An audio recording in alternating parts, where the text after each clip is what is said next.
What if the Vikings actually established a massive European colony in the New World? Well, they didn't, but we will today as Norway. No way, Ludi! Not only will we show how to make a massive colony very early on with some slightly broken mechanics, but we're also going to show how to directly own every New World province and how to crush the Danes in your independence war. If we get 5,000 likes, I'm also going to do a special Iceland video. Norway's starting situation is a little bit special. We start as a junior member under the Danes, so to get rid of our personal union, we need to get somebody that supports our independence. That usually is the nations that rivaled the Danes, and sometimes even more nations that have interest in Danish lands. My case, that would be the English and the Lithuanians. Sadly, the Lithuanians will likely get in a PU under the Poles, in which case I might be able to ask the Poles for support independence, and the English will be at war with the French from the main event. The Swedes start with quite a little bit of liberty desire, and if you keep an eye out on their liberty desire, once it reaches above 50%, you can get an alliance with them. Thus, together, you form the Powerpuff Girls. No, wait, you form the best brotherhood in the history of mankind. Until we get to that point, let's do our estates. We gave out the +1 admin, military, and diplo, oversight by the clergy and supremacy over the crown, to get our equilibrium for loyalty above 50%, and also gave the prestige and the private trade fleets. Now, in order to give this out, I had to develop province of Borgslaya, and I'm also going to be selling titles now, thus getting a lot of free money. We're going to wait for 1 month before we seize land. We're also going to be sending in insult to the Danes in the meanwhile to get them to maybe send us a gift, which sometimes happens, to keep us in check. 1 month later, we can develop Borgslaya a second time. We waited for 1 month, so the -7.5 modifier from having sold crownlands takes into effect, and that means we can develop this for 38 points. We're actually going to develop the military part since we really want our admin points. Seize land now, so you can go for a discipline or morale of armies advisor, and I recommend that you hire the free company since these are really cheap units at the start of the game, and you don't start with any actual professionalism, so you don't lose the 5% professionalism from hiring a mercenary company. The Danes have some rebels at the beginning of the game, and after the rebels go from Gotland to the mainland here, there is going to be the option of allying Sweden, as the Danes are going to lose a massive amount of their troops, and after they fight the rebels, they will likely also disband some troops. So for a few moments then, whenever that happens, you need to get that alliance with the Swedes. Otherwise, you'll have to wait for a series of events to happen before you can get the alliance, or you can just fight both the Swedes and the Danes at the same time. Remember that the Swedish liberty desire is directly affected by the size of the Danish army. Also recommend, if you want to go to war with both Sweden and the Danes, that the best moment to attack is once the Danes are sieging down the fortress of Gotland. Remember to start building a few extra ships in your lands and get a general as well. Hopefully you get a siege pip. We got a siege pip, surprisingly, because that's going to come in massive handy. The right moment is now in my situation. I could wait until the Swedes become disloyal because they already have 46% liberty desire, so that's literally a couple more months to wait for. But because the Swedes only have 7,000 and the Danes 8,000, I can declare war, and with both of my allies, I should easily win this. Now the problem is the fact that one of my allies, namely Lithuania, 50% a chance they're going to become a personal union under the Poles, in which case they're going to be pieced out of the war instantly. You can set the defensiveness edict in both the capital and in Trondelag, since you have a mountain fort there, and if the Swedes decide to siege this down, it's going to take them a very long time to take that. Stab up as well, and use your superior fleet with the English fleet here to get naval hegemony in the Baltic coast. We don't have many ships, but they're honest ships. Also remember to get an admiral for these guys, as that can always turn the tide in battles. And if you see the enemy recruiting troops like they are doing right here, use your navy to prevent them from doing that. So what I mean by this is transfer the troops from this land here whilst these guys are sieging that, siege down the continental part of Denmark, and then make your way around the islands. You don't need to siege the Swedish stuff, just the Danish lands. You will definitely be short of cash, so I recommend that you go for the burger loans, since these are 1% interest loans, and essentially you don't really pay much back. 0.17 ducats we're paying back for 200 ducats in loans that we've taken overall, so that's a really good ratio over there. Also, the English have decided to assist us. Nice. Ah, you bloody Englishmen, you're going for the rebels, aren't you? I like how the English are totally not even trying to help me with their navies in the Baltic here. Their navies are still doing trade, dude, like seriously. But do remember, you can always assign objectives to your allies, such as, in my case, England, because as I said, Lithuania will fall into PU, and they literally just became a junior partner of the Poles here. Sadly, cannot ask them for support independence now, since I already have the war going for me. We're gonna need another general here for our mercenary company, and by God, this guy is horrible. 2 fire pips, seriously? That's all you get? No way, man. Let's try and move away from the Swedish army. If we manage to take Kolding, we should have enough for our independence, but we also want to take some provinces from them, not just get the independence though. I like how smart the AI is. Look at this, England attacking with not a single general in that army, the Danish army, over a freaking crossing. Big brain England, massive brain, absolutely massive brain. Surprised you actually won that, to be fair. One thing that's great about having the English as your ally is the fact that you can easily peace out nations that are allied to the Danes when the English decide to siege them down. Now it's literally just the Danes themselves with the Swedes in the war, and of course the Holsteini vassal they got. Schieland has fallen, and now it's going to be Ein Steckenweipen for the Danish fleet here. Remove Denmark as a historical friend.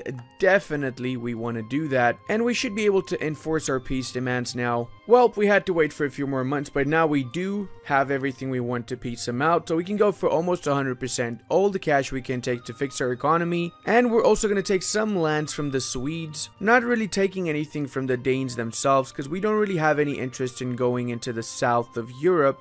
We will mostly be going into the New World and into the north of Europe. So time to peace them out. There you go. Now we have access to the Dalaskogan mine, which is a massive boost to our trade value in this area. We also can get some rivals, and we're gonna go for the Livonians, the Novgorodians, and the Scotsmen. After we've lowered the war exhaustion, core up everything, we've also went, because of the new lands, from 4% to 7% crownlands, and we can take another 5% in a couple of months. Bring the troops back home, as we are gonna get ready for another war very soon. We're going to be getting some claims in Novgorod, which just lost their war against the Muscovites and basically have no troops left. With only 2,000 manpower and 3,000 active soldiers, the nation of Novgorod is a free-for-all essentially. We have 2 options. We can either go for humiliation, so we get 100 of each mana points, or we can conquer the northern parts of Novgorod. However, in this playthrough, I'm going to show you guys how you can go to the New World and change your capital to the New World. So we're not going to focus too much on Europe, and because of that, I'm only going to go for the humiliation war goal. The war was quite easy, although I did lose a few troops and my manpower took a big hit, still worth it. And now we can bring our boys back home. Of course, for Novgorod, we're going for show of strength, which gives us 100 of each mana points, thus going to almost 600 military points, despite not having started with that many in the first place. Now it is going to be a time of peace in Artoim, because we definitely need to chill and we need to get our foothold in the New World. So we've unlocked our first idea set here, and guess what, guys? We have a bit of a dilemma. The Norwegian national ideas include the ability to recruit explorers and conquistadors, plus a 33% colonial range increase with the addition of their very own colonist. That essentially means we can explore and conquer the the New World without having to take exploration ideas. You can still take exploration ideas if you want to do it instantly with your first idea set, since unlocking this means we need to have 6 ideas unlocked beforehand, and that might take a few years, let's be fair. If you don't want to do that and you want to be a strong military nation, you can always go for a military idea set first, and by the time you unlock all the ideas in the military set, you can start exploring and colonizing the New World as well. I, however, am gonna go for exploration ideas, as I have a lot of extra Diplo points lying around compared to my military points, and despite getting the same idea twice, I do get an increase of 83%, which means I can colonize the Caribbean faster than Portugal can. So whilst we're waiting for that to happen and for our ideas to unlock, we're gonna have a quick attack on the Scotsmen. This quick war is over. We can peace out Tyrone first, and we're gonna fully annex them so we have a foothold in Ireland essentially. Whilst for the Scotsmen, we're gonna do a pro-gamer move, and we're going to take the city of Lothian so that the English cannot even form Great Britain. This will give us a little bit of a coalition of mostly Irish minor nations, but they're Irish, so we don't really need to worry about them very much. Concentrate everything here, core up everything as well, and then we can do the mission Expand Norway that gives us a little bit more development. You might be wondering, you're going colonial, but you're wasting so much of your admin points. Why is that? I am getting 14 admin points per month, first off, so it's really not a big deal. And second off, until we actually get the second idea from exploration unlocked, it doesn't matter much anyway. So we might as well expand our empire and our horizons here in the early game, since there's nothing much to do otherwise. One more thing to note is the fact that you're going to get some scripted rebellions, such as the noble rebels here that I have to deal with right now, as well as a lot of Swedish rebels if you've taken the Swedish lands like I have. Them feels when you're making so many admin points that you're about to start losing them are just amazeballs. Let's go for expansion ideas now. So these two are going to be mixing in amazingly, and we are just about to piece out these guys as well. We're not going to go for too much stuff, just the important things. Oh wow, they pieced out the Livonians, and the Livonian order only has 4 provinces left. How would they feel about vassalization? Not so much. Ceylon just fell, and that means we can attack these other 2 islands they got here. Looks like the Danes are finally trying to fight us off here. Not really working great for them, is it? Gotta say though, the English didn't help at all. They literally just came at the end after the war is even freaking over. Are we role-playing World War I America here? Holy mother of God, 800 days on Viborg? Wow. I'm honestly shocked by the fact that, oh, Novgorod attacked Livonians. Come on, Novgorod. It's my little puppet. Can I have it, please? And all the rebels in the world are spawning into Scotland. Not sure why. Historically speaking, the Scots never rebelled. Do you know what I want? What I really want? I want a Finland. That's what I really want. And I'm gonna concentrate and turn Finland into the most Norwegian of places. Because why not? It was technically Norway. It says Norway here, so I'm correct about it. Not gonna give the freedom to the Scotsmen. Instead, I'm gonna give them some cold hard steel. Now, excuse me, sir, is this the way to India? Well, regardless, we're gonna start with our first colony in the New World in the provinces of Massachusetts and Wampanoag, because we have the range to go all the way here rather than colonizing the horrible Greenland parts first. Means we can also start exploring these lands and committing a lot of conversions. Let's convert these natives and these natives. Make sure everybody here is going to be 100% Norwegian. Start exploring and seeing what the New World brings for us now, boys. We can also do this automatically by clicking the Hunt for the 7 Cities button, which essentially hunts for the 7 cities. We can also start getting claims around here now. Oh wow, what happened here? Interesting. Novgorod's in 1 province minor, but the Livonians have actually taken some lands from Novgorod. Sadly, I'm a little bit late, it seems, because Muscovy just attacked the Livonian order. And let's fast forward this a little bit, shall we? So you might be wondering, how did Ludi get all of these colonies in such a short amount of time? Well guys, in 1.31, colonizing the New World is actually extremely extremely easy. All you need to have is 1 or even 2 colonies adjacent to native nations to get your claims on them, and then afterwards, look at this. I'm at war with Abenaki and their allies Maliseet, but look what happens. Sue for peace, and look at all the provinces I can take from them. Why is this? This is because all of these provinces have been claimed by either Abenaki here or their allies Maliseet. These are special claims that they don't own right now themselves until they reform, but I can take these provinces and own them directly. So for example, I'm taking all of this here, all the tribal land as it is called,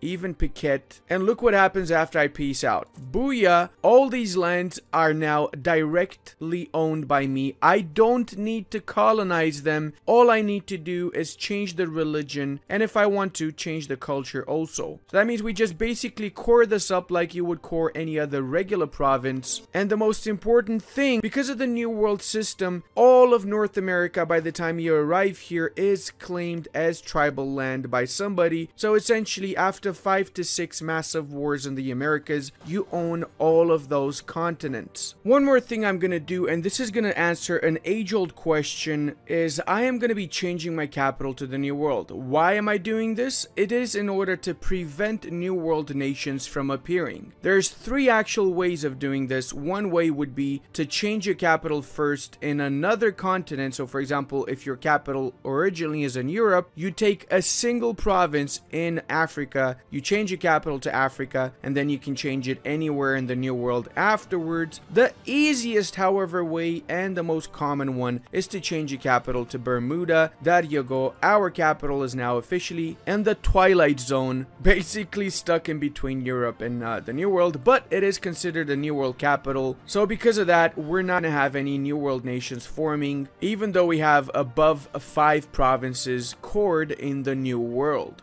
Whoa, wait a second. Sweden Independence War? Finally, my Swedish brothers have decided to take up arms against the Danes. Together we shall be glorious. Let me actually attack him too. So 1491, and we already have a massive amount of land in the North American continent. There's not even a second colonial power around us. The Portuguese barely started colonizing the Caribbean. Obviously, this type of expansion comes with its debuff since, you know, having a lot of different cultures here is going to be a little bit of an issue. But the reality is that once you convert all of these, you'll be okay. Remember to make it full states though, so they get integrated faster. By the time the rest of the Europeans are gonna arrive here, you already should have most of the New World. One more thing to add is that you really want to give out the Grant New World Charters and the Establish New World Missions privileges. Both of these have helped me out so much in expanding in the New World from the very get-go.